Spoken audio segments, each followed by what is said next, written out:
장기화되는 코로나 사태 속 한국교회 역시 어려움이 가중되는 상황. 이러한 위기 가운데 한국교회는 어떻게 나아가야 할까? 우리 신자들은 기준이 신학이나 내가 가진 생각이 아니라 하나님의 말씀인 성경이 우리 믿음과 삶의 기준이 되어야 됩니다. 그런 면에서 성경으로 돌아가야 한다는 그런 종교개혁자들의 외침이 오늘날은 또 다른 의미로 우리에게 적용되어야 한다고 생각합니다. 코로나19로 인한 고통의 시기를 한국교회 본질 회복의 전환점으로 삼아야 할 이때 한국교회의 현 주소를 점검하고 종교개혁에서 그 해답을 알아본다.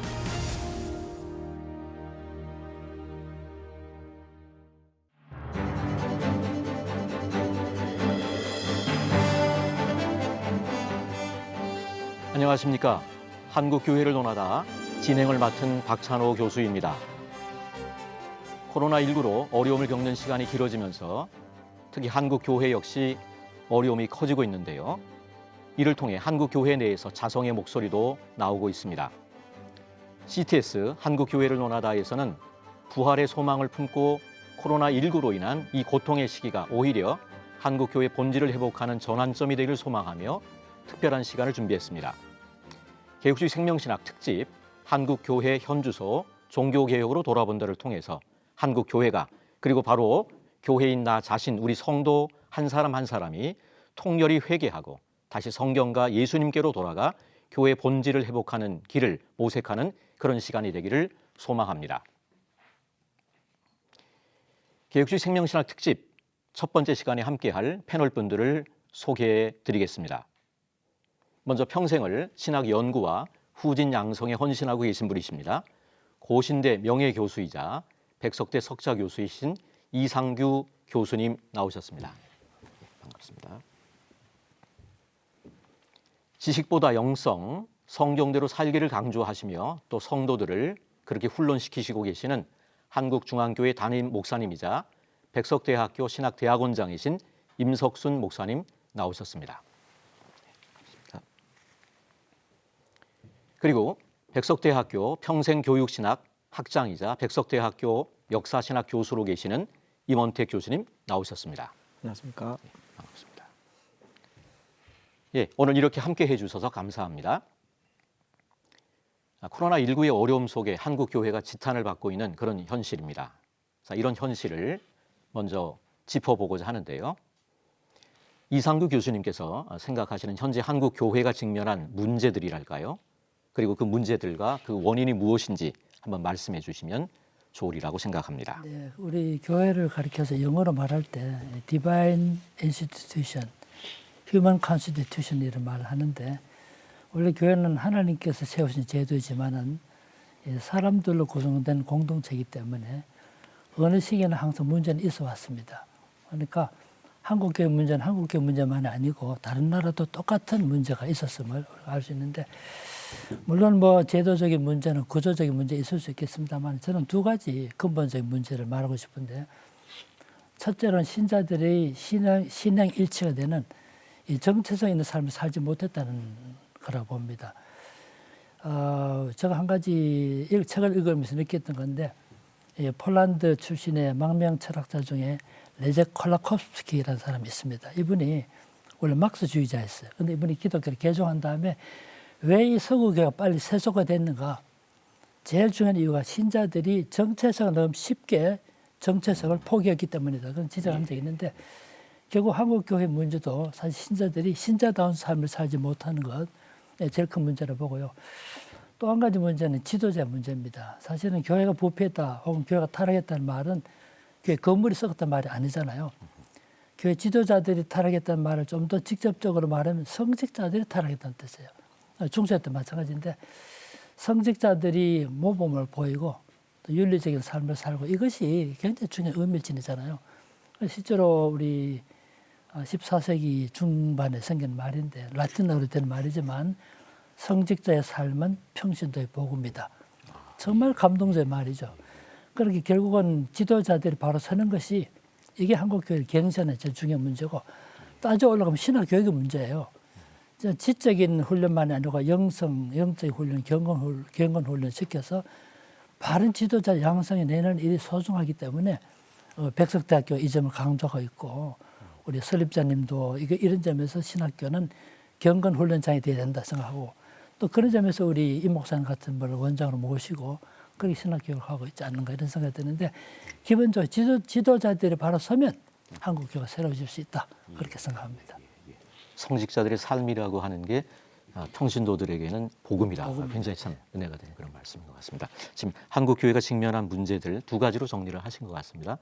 성도들이 정체성을 너무 쉽게 포기한 것, 그 부분에 대한 것, 그리고 이제 지도자들의 문제들에 대한 것을 말씀하셨는데, 임석순 목사님 그 교회에서 이렇게 목회를 하시면서 한국 교회 성도들이 직면한 또 어려움들이 있으리라고 생각하는데 그 부분을 한번 좀 그 원인과 함께 뭐 그런 문제점들에 대해서 한번 나눠주시면 감사하겠습니다.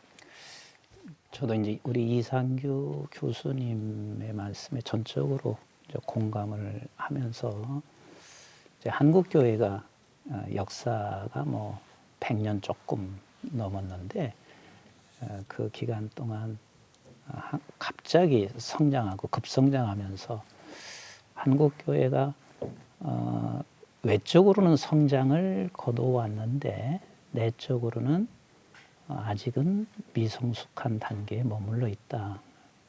대다수 누구나 그리스도인이 되면 처음에는 우리 하나님을 쫓는 일에 수단을 따라서 쫓을 수 있지만 그러나 이제 지금에 와서는 우리 한국 교회가 말씀의 삶을 살아가는 제자가 되어야 되는데 예수님을 닮아가는 데 있어서 거기를 따라가지 못하고 있지 않나 하는 것이 이제 이 교회 안에서 저의 또 고뇌이기도 합니다.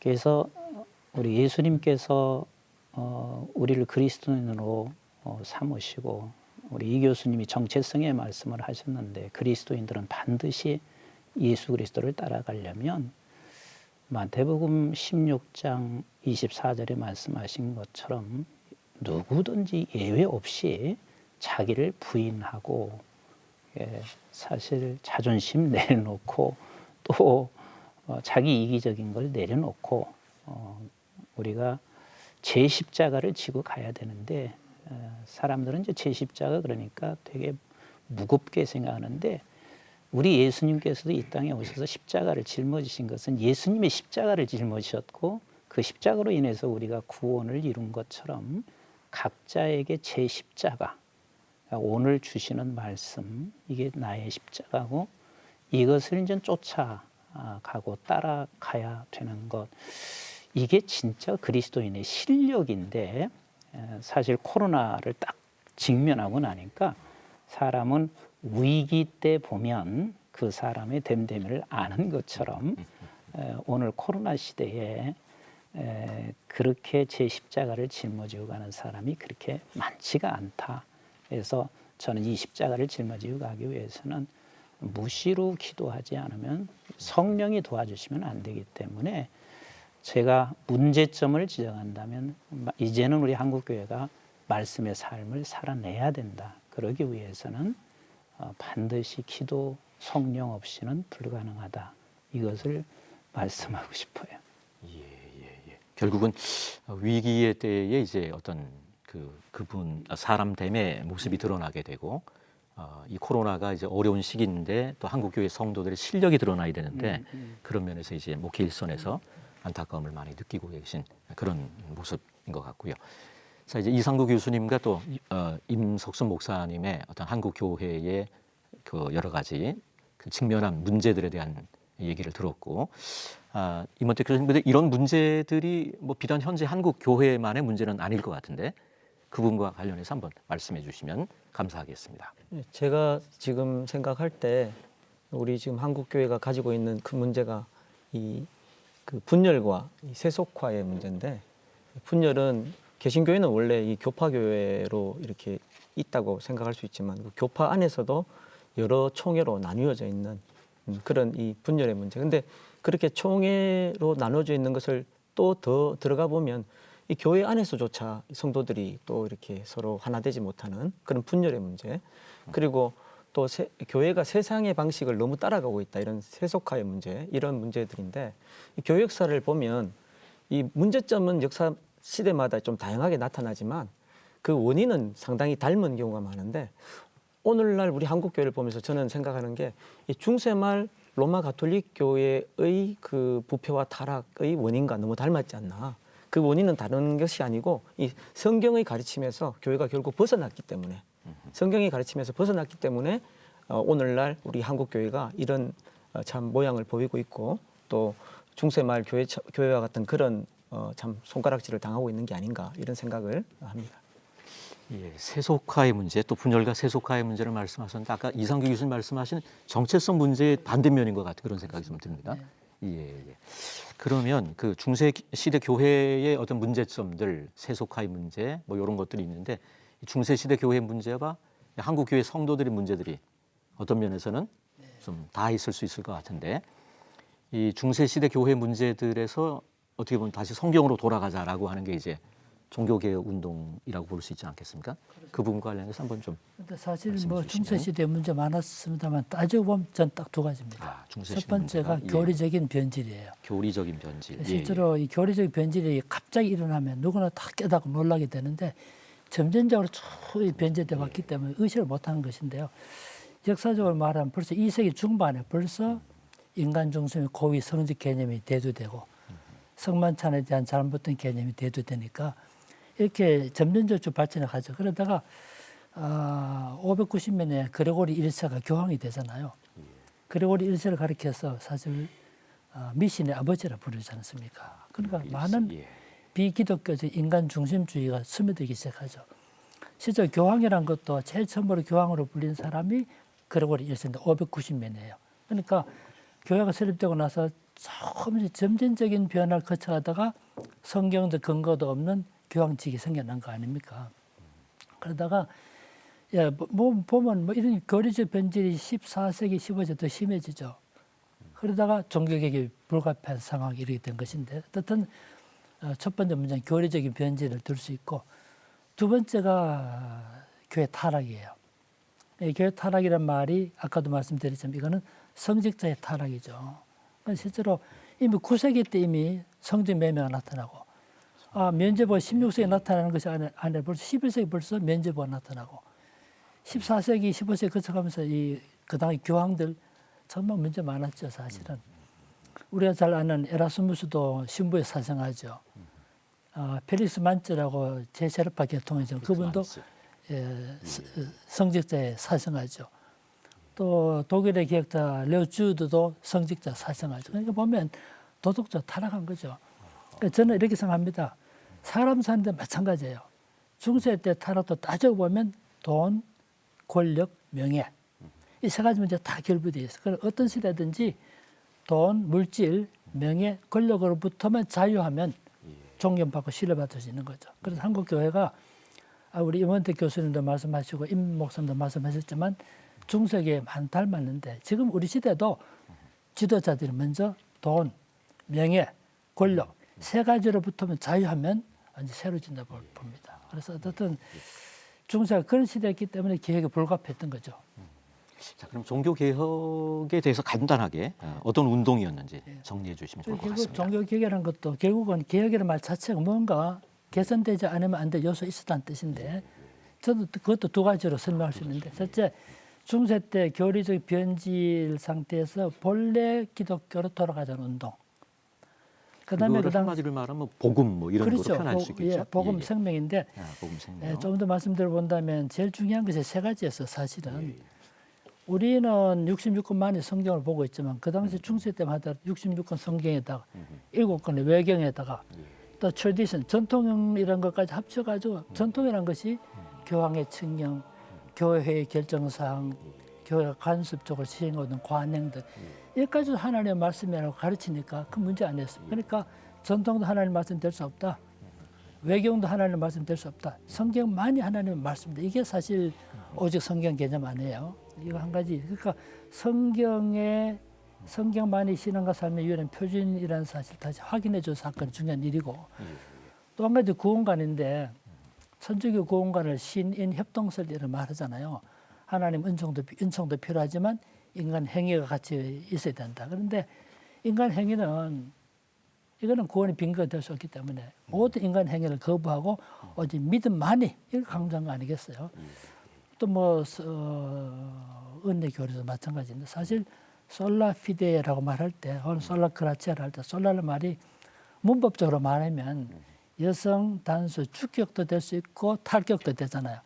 주격으로 말하면 은혜만으로, 탈격으로 해석하면 은혜로 말미암아 되니까 사실 면죄부도 인간 행위도 다 구원의 빈거가 될 수 없다는 거죠. 그러니까 성경적 기독교를 돌아가자는 것이 결국 종교 개혁이었고 조금 더 말씀드려보면 결과적으로 말할 때 루터 개혁운동은 루터파로 발전해갔고 스위스에서 찌빙글리의 개혁운동과 칼빈의 개혁운동이 각기 다른 지역에서 발전돼갔지만 합쳐서 리폼드 개혁교가 되었고 그러면 존 스카트는 존 락슨 칼빈의 가르침을 받았지만 자기 나라 조국으로 돌아와서 1560년이죠. 그때 개혁을 단행하면서 장로교를 이름 붙이게 되죠. 그다음에 잉글랜드에서는 헨리 8세에 의해서 정치적인 것이지만 나중에 성공회를 발전했는데 그러니까 정리해 본다면 사실 종교개혁의 결과로 교파가 생겨나게 된 거죠. 대표적인 거죠. 독일을 중심으로 해서 루터파, 스위스를 중심으로 해서 그다음 스코틀랜드까지 합쳐서 개혁파, 장로파는 사실은 큰 차이가 없으니까 결국은 이 장로교라는 것은 신학은 개혁주의지만 정치 제도를 장로교 제도를 썼기 때문에 장로교를 썼지만 이것이 따지고 보면 이 개혁주의 원천이 된 것이고 종교개혁 가르침을 개성하자는 것이 개혁주의 신학인데 우리 뭐 백석대학교에서 나중에 다른 분 말씀하시겠지만 이 개혁주의 신학에서 더 이 좋은 신학 체계 위해서 보다도 실천적인 영적인 삶, 경건한 삶을 강조하기 위해서 성명신학을 말하게 된 거죠. 지금 그 교수님 얘기를 들으면서 느끼는 거는 하여간 그 개혁을 했는데 실제로는 이제 상당히 좀 이렇게 나누어지는 그런 모습이 이제 개신교 안에 있었고 아마 그 부분은 또 이따 좀 얘기할 수 있을 것 같고요. 임석순 목사님 그럼 종교 개혁에서 강조하고 있는 이 5개 주제가 있을 텐데 시청자 여러분들을 위해서 이 시간 한번 좀 정리해 주시면 좋겠습니다. 이미 이제 우리 이상규 교수님께서 이미 5대 솔라에 대해서 말씀을 하셨는데 제가 이제 성도들에게 좀 쉽게 가르치는 5대 솔라가 있는데 5대 솔라 이 첫 번째 오직 성경이라고 하는 것은 가장 기본이고 이게 무너지면 그 다음의 솔라도 전부 다 무너질 수밖에 없다. 오직 성경이 가장 중요하다. 그래서 오직 성경은 66권만이 우리 신앙과 삶의 표준이 되어야 된다. 왜 그렇게 되냐면 창세기 2장 17절에 보면 선악을 알게 하는 나무의 열매. 그래서 본래 하나님께서는 인간들은 피조물인 인간은 선악을 알기를 원치 않으셨고 오직 선하신 분은 하나님 한 분이시고 기준이 되시는 분은 그분이 말씀이시고 그래서 우리는 말씀을 따라가야 되는데 이미 죄를 범함으로 말미암아 결국은 우리는 하나님을 알 수도 없고 들을 수도 없고 뭐 깨달을 수도 없잖아요. 그래서 우리 주님께서 이 세상에 오셔서 그 말씀을 그대로 이루어 가심으로 말미암아 오직 그리스도가 구원의 문을 열어 주셨다.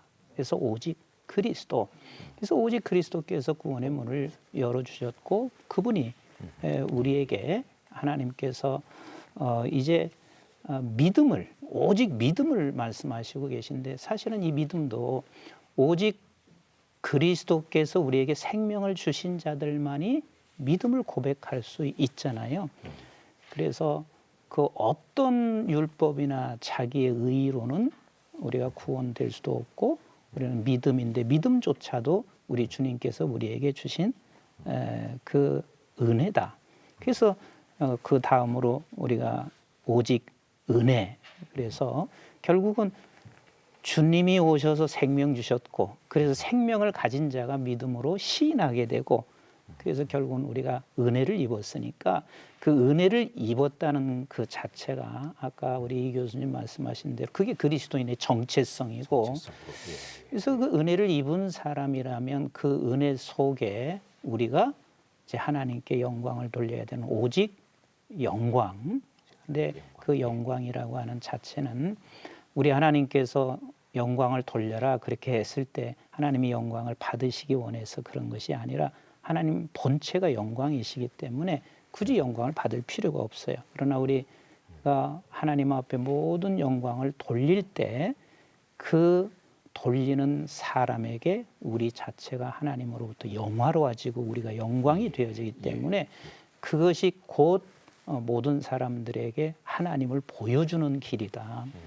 그래서 오직 영광은 결국은 하나님의 말씀을 우리가 따라 살아갈 때 그 영광을 돌려주는 것이고 그 영광을 돌리는 데는 수단이 아닌 그 은혜를 내가 깨달아 그 은혜를 반응하는 그것이 곧 오직 영광이다. 이렇게 성도들에게 좀 가르치고 있습니다. 오데솔라를 아주 쉽게 성도들에게 네, 네, 예. 이렇게 잘 가르쳐 주시는 것 같습니다.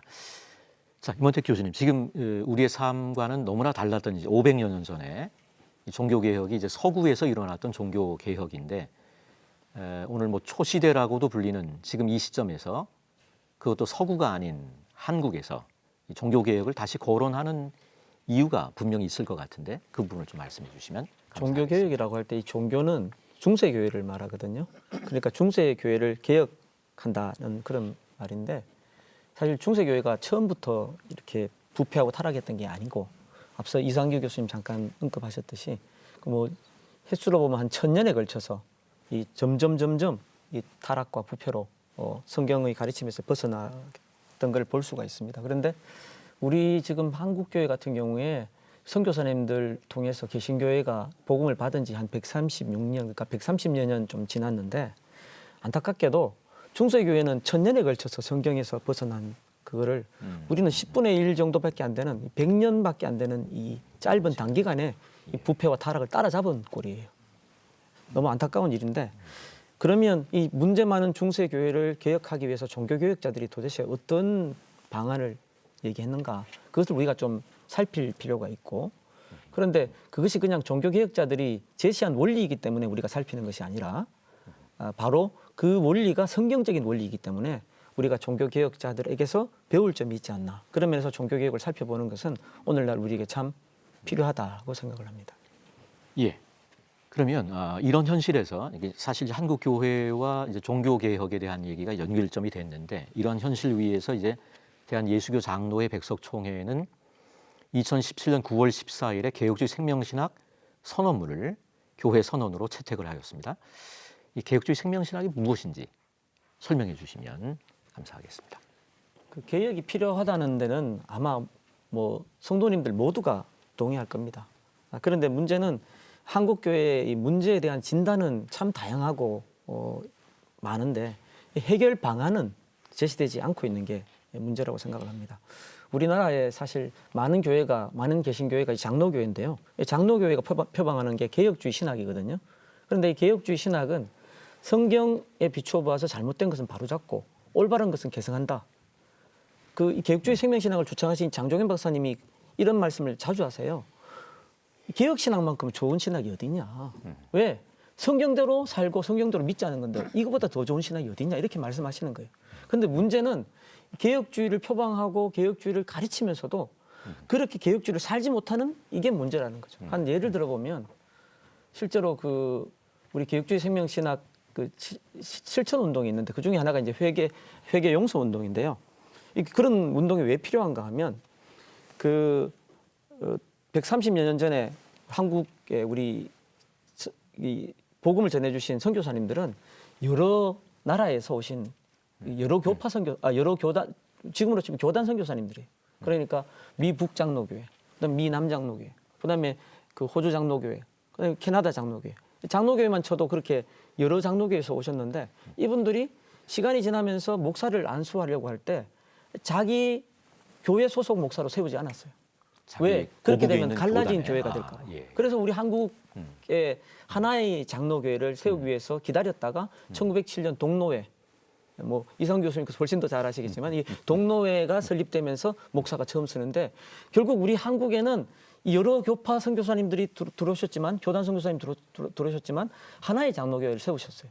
그런데 하나의 장로교회가 그 험난한 일제 강점기를 지나고 그 6.25와 같은 그런 아픔을 겪으면서도 하나였던 교회가 50년대 큰 분열을 겪고 또 70년대, 80년대 이렇게 마치 안타깝게도 세포 분열과 같은 그런 분열을 하면서 이 진짜 교회답지 않은 모습을 보이게 됐거든요. 그런데 이런 분열의 상황을 해결할 수 있는 방안이 있어야 되지 않습니까? 그러면 그게 뭐냐?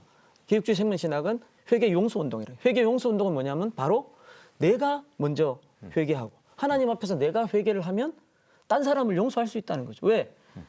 내가 용서받았는데 그 용서를 생각하면 딴 사람은 용서 못하냐는 거죠. 그러면 품을 수 있는 거죠. 회개, 용서. 그러면 우리가 교회가 하나 될 수 있는 겁니다. 이렇게 개혁주의 생명신학은 내 자신부터 시작해서 교회 그리고 사회로 나가는 그런 점에서 이 실천 방안을 제시하는 실천 그러면 운동입니다. 일단 뭐 지금 그 개혁주의 생명신학에 대해서 설명하셨는데 거기에 어떤 실천을 위한 신앙과 삶의 자리에서 실제적인 어떤 적용과 노력을 위한 뭐 그런 부분들이 있을 것 같은데 그 부분까지 함께 말씀을 해 주시면 좋겠습니다. 개혁주의 생명신학은 특별히 7대 실천 운동을 제시를 하는데요. 이 7대 실천 운동은 그 먼저 우리 믿음이 성경을 하나님의 말씀으로 믿는 믿음이 필요하다는 거죠. 신앙 운동입니다. 그다음에 이 하나님께서 이 주신 이 말씀을 사실은 이 신학이라는 것은 그것을 체계화하는 것으로 좋게 해야 되는데 지적 유의를 하고 있는 면에서 그건 아니지 않냐. 예수 그리스도의 생명의 복음으로 신학이 돌아가야 되지 않냐. 그래서 신학 회복 운동입니다. 이것이 신앙 운동과 신학 회복 운동이 근본이라면 그다음에는 이걸 우리한테 적용하는 거죠. 좀 전에 말씀드린 대로 회개 용서 운동. 예. 먼저 내가 하나님 앞에 회개하고 남을 용서하는 회개 용서 운동. 그리고 또 우리 한국 교회가 또 해야 될 게 뭐냐면 영적 생명 운동이에요. 이 영적 생명 운동은 우리가 지금 한국 교회가 세속화되면서 우리 가치가 세상적인 데 다 가 있어요. 영적 생명이 다시금 회복돼야 되고 영적으로 태어나는 것이 중요하다는 그런 부분에서 이게 회복이 돼야 됩니다. 그러면서 영적 생명 운동이 네 번째 운동이고 그다음에 그러면 우리가 이런 신앙을 가진 것으로 족하냐 교회 안에서 그런 것으로 족하냐 그렇지 않다는 거죠. 사회 우리가 속한 사회 속에 적용이 돼야 되는데 하나님 나라 운동은 내가 있는 직장이든지 혹은 학교든지 그런 곳에서 혹은 가정이든지 그 속에서 삶의 자리가 하나님께서 역사하시는 하나님이 주인 되신 자리가 된다. 이 하나님 나라 운동. 그리고 우리가 복음을 전할 뿐만 아니라 또한 실제적으로 필요한 이웃들을 돕는 이 물질적으로도 나누고 봉사활동을 하는 그런 나눔 운동. 그리고 제일 중요한 것이요. 이 개혁주의 생명신학이 어떤 면에서는 이게 그 꽃과 같은 그런 운동인데 이 기도 성령 운동이에요. 기도 성령 운동이 왜 필요하냐 하면 앞에 우리 6가지 운동은 정말 중요하다고 알고 어떤 면에서 유사하게 제시된 그런 방안들이 많습니다. 그런데 이것을 실천할 수 있는 힘이 우리한테 없다는 거예요. 우리는 알고 있는데 못해. 근데 이걸 누가 할 수 있냐? 기도하면서 성령님의 충만을 받은 사람이 할 수 있다는 거예요. 그래서 그런 면에서 이 기도 성령 운동은 개혁주의 생명신학의 7대 실천 운동 중에 제일 마지막이지만 어떤 면에서는 가장 중요하고 처음부터 끝까지 적용해야 될 그런 운동이다. 이렇게 말씀드릴 수 있습니다. 그러니까 어떻게 보면 5대 솔라라고 하는 것은 500년 전 종교개혁자들이 주장했던 거고 근데 이제 이게 구호로 끝나기 쉽기 때문에 사실은 이제 7가지 실천을 통해서 우리의 신앙과 삶 속에 더 많이 하나님의 말씀대로 살려고 하는 그런 노력 같은 것이 이제 개혁주의 생명신학이다 이렇게 생각할 수 있을 것 같고요.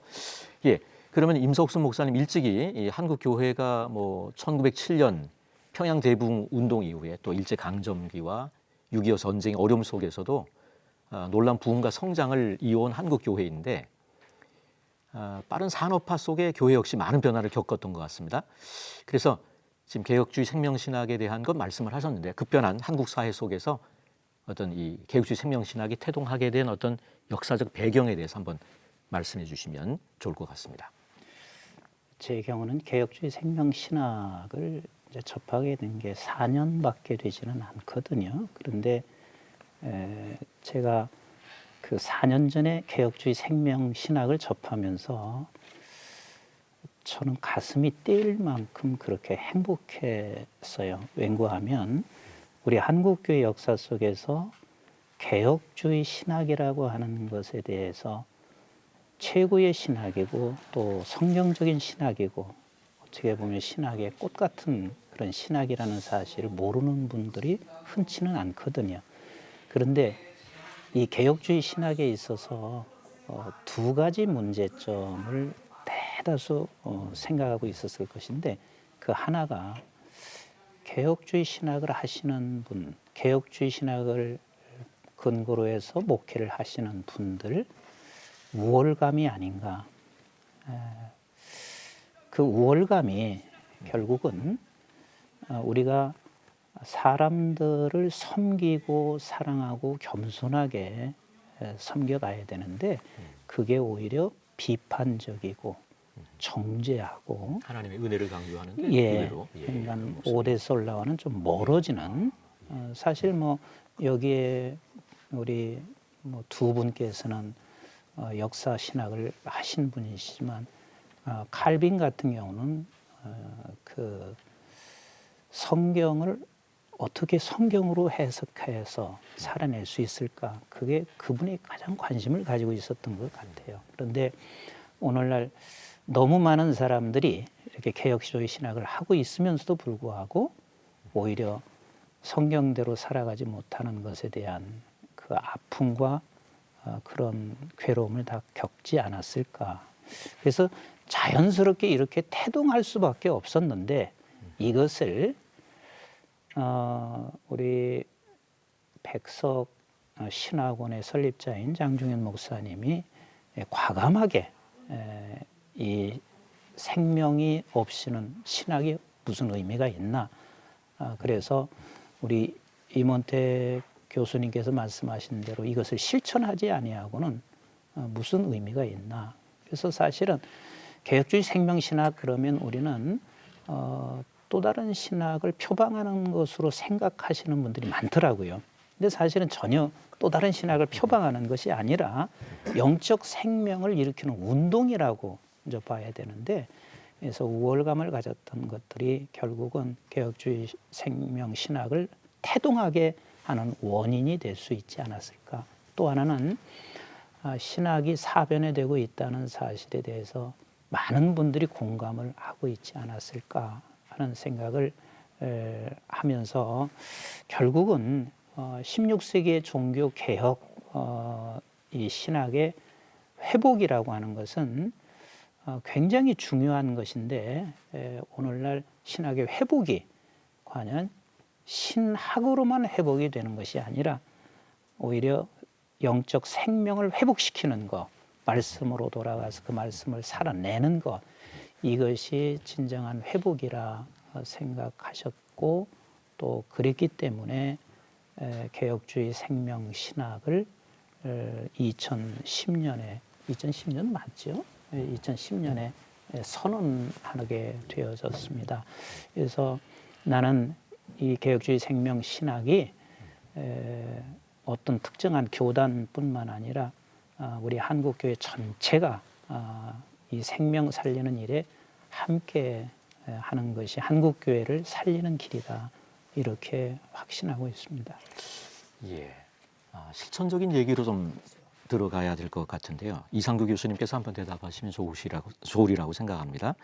이 교회 개혁 운동이라고 하는 게 구호나 이념으로 끝나면 안 되고 또 배우는 거로만 끝나면 안 되고 진정한 영성 회복과 삶의 변화로 이어지기 위해서 어떤 뭐 구체적인 실천이나 각성들이 동반돼야 되는지 한번 말씀해 주시면. 느끼는데 우리가 사실 몰라서 실천 못하는 것이 아니라 알면서도 실천 못하는 거죠.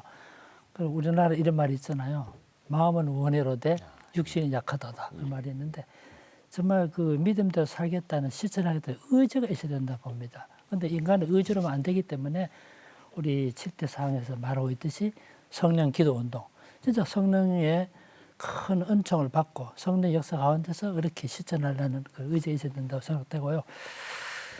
제가 개인적인 경험인데 제가 학생 때 늘 믿음으로 살아야 되고 또 성령 가운데서 정직하게 살아야 된다고 생각해서 오늘 하루만이라도 내가 정직하게 살아보자 그렇게 마음먹고 그때 토큰이 있었습니다. 버스 탈 때 토큰. 1,000원짜리 토큰 판매기 열면 토큰 4개가 나오고 잔돈이 나오게 되었어요. 근데 내가 한번 토큰을 사기 위해서 1,000원짜리 열는데 토큰이 5개가 나오고 단돈 더 많이 나오고 야 하루만 해도 진실하게 살려고 그러는데 시험이 바로. 고민이 오더라고요. 왜냐하면 내 뒤에 또 토큰 살 사람 서 있는데 내가 안 가져가면 누가 뒤에서는 가져가니까 차라리 내가 가져가자 뭐 이런 생각도 들고 그래서 그때 느낀 것이 있습니다. 정말 우리가 믿음으로 살고 실천하기 위해서는 자기 희생이 필요하다. 자기가 희생하고 자기가 손해볼 줄 아는 이런 자세가 결국은 기독교적 정체성을 지키게 만들어주고 개혁적 생명신학을 실천할 수 있는 것이구나. 그게 결국은 회개 용서운동이고 나눔운동 아니겠어요. 그래서 살아가면서 느끼는 것인데 결국 신자는 이 땅에 살면서 다 내 것 챙기고 못 삽니다. 손해보고 베풀고 사는 이런 가치를 실천할 때 그 기독교적인 정체성을 드러내는 것이 아닌가. 너무 기독교인들이 깍쟁이 같이 네, 정말 손해 안 그렇습니다. 보려 그러고 네, 그런 게 좀 그런 생각이 들었습니다. 예.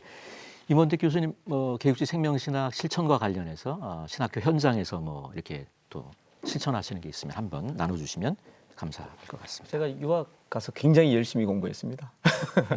부모님, 양가 부모님 도움 받으면서 그리고 그때 가진 생각은 내가 이 배우고 익힌 거를 갖다 우리 한국에 돌아가서 우리 후학들에게 참 잘 전달해야 되겠다 이런 생각을 했는데요.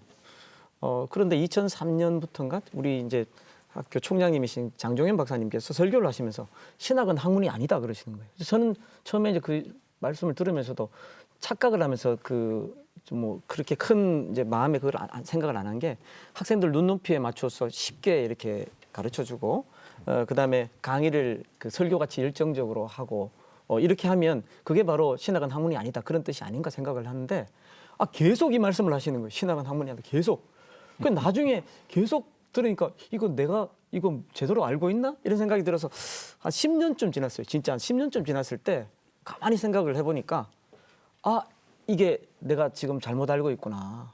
왜 그 총장님께서 저렇게 신학은 학문이 아니다 강조했는지 그게 뭐냐 하면 내가 가진 이 신학 지식을 전달하면 나는 신학 교수로서 내 역할을 다 했다. 이렇게 나는 생각을 하고 있었던 거예요. 근데 그게 아니라는 거죠. 왜냐하면 실제적으로 우리 신학교가 배출해야 될 이 신학생들은 이 나를 닮은 작은 신학자들이 아니라 이 영적 생명을 살리는 그러니까 진짜 이 현장에서 죽어가는 영혼들을 살리는 이 생명을 살리는 그런 목회자들을 길러내야 되는데 우리는 지금 신학 지식을 전수받는 그런 작은 나의 제자들을 키우고 있지 않냐. 나는 그런 면에서 회개를 했습니다.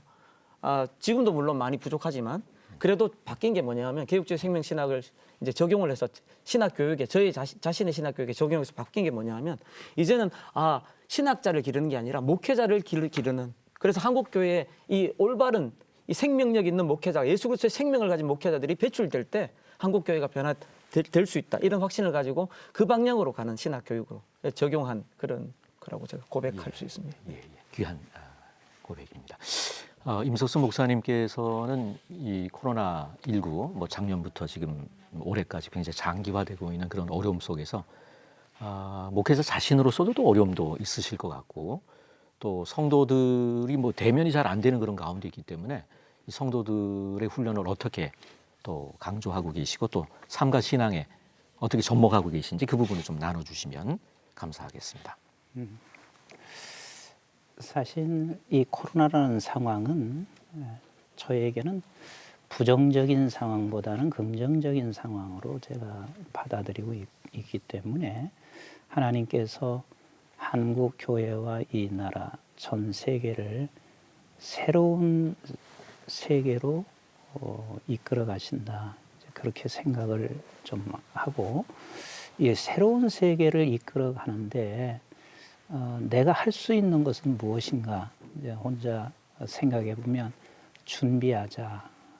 그래서 오히려 나는 이 코로나 시기를 준비하는 시간으로 갔는데 준비하자 그러니까 뭐 내가 무엇을 새로운 세계를 다 알고 예측하고 준비한다는 그런 의도가 아니거든요.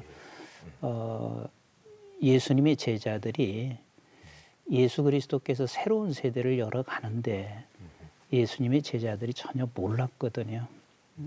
상상할 수가 없었거든요. 예수님이 끊임없이 말씀하셔도 상상을 못했던 것처럼 나는 이 새로운 세대에는 내가 상상할 수 없을 것이다.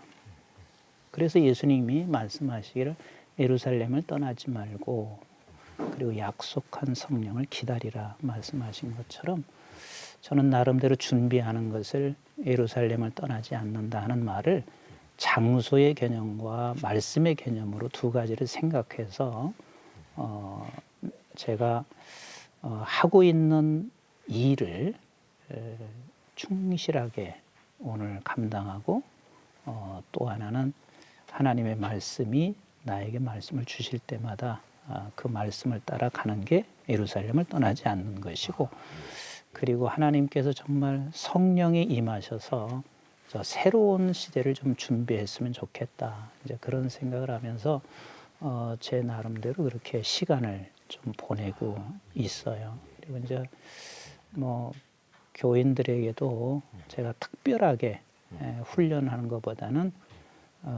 하나님의 말씀. 그래서 저희 교회에서는 계속해서 뭐 이 사순절 기간 같은 경우도 새벽과 저녁으로 영상이지만 계속 말씀과 예배를 지금 드리고 있거든요. 그리고 이제 그 우리가 정해서 몇 장까지 성경을 묵상하도록 해라. 그리고 성경 퀴즈라든지 성경 필사라든지 이런 것들을 쉬지 않고 훈련을 지금 계속 해나가고 있습니다.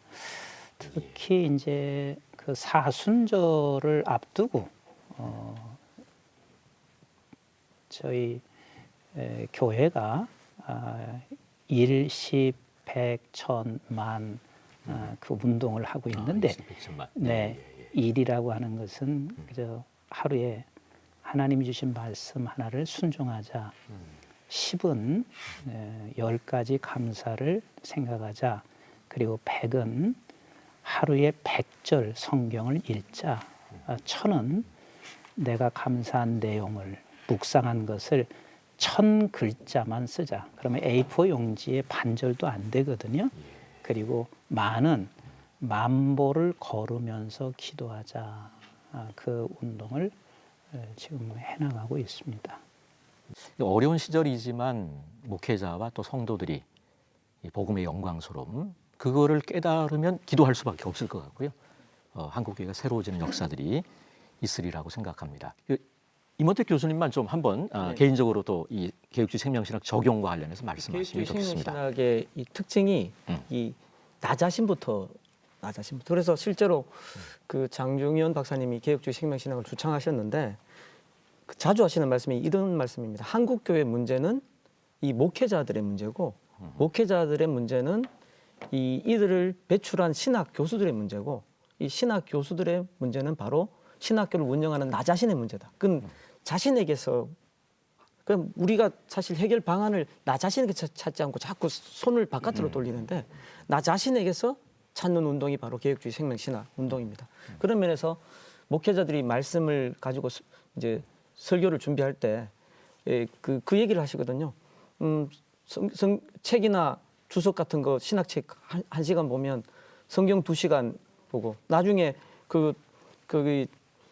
기도는 3시간 하라. 처음에는 이게 뭐 내가 어떻게 이걸 지키겠냐. 이걸 지키면 나중에 뭐 잠잘 시간 있겠냐. 이랬는데 나중에 깨달았어요. 말씀을 전할 때. 근데 이거를 목회자들에게만 적용할 게 아니라 신학 교수인 저는 이제 저 자신에게 적용을 해야 되니까 신학 교수인 저 자신이 이렇게 말씀을 전할 기회가 있을 때 그렇게 해야 될 뿐만 아니라 학생들을 위해서 신학 강의를 하기 전에도 그만큼은 아니더라도 기도하고 준비해서 우리 신학생들에게 이 진짜 예수 그리스도의 생명의 불덩이를 간직하고 가게 하는 그런 교육을 해야 되지 않나 그런 결단을 합니다. 감사합니다. 500여 년 전 종교개혁은 성삼위 하나님과의 관계 회복을 위한 역사적 사건이었습니다. 코로나19 이후로 특히 한국 교회 혼란을 우려하는 목소리가 많습니다. 대면 예배를 드리지 못하는 그런 어려움을 비롯해 너무나 많은 어려움이 있지만 우리는 이 어려움을 자성과 회개의 기회로 삼아야 하겠습니다. 코로나19 시대 우리 신앙의 본질도 종교개혁 때와 마찬가지로 하나님의 말씀인 성경으로 돌아가는 것 그리고 교회인 우리 성도 한 사람 한 사람이 뜨겁게 하나님을 만나는 영성 회복만이 바로 오늘날 한국 교회와 세계 교회가 붙잡아야 할 해담임을 다시 한번 느끼면서 오늘 한국교회를 논하다를 마칩니다. 감사합니다.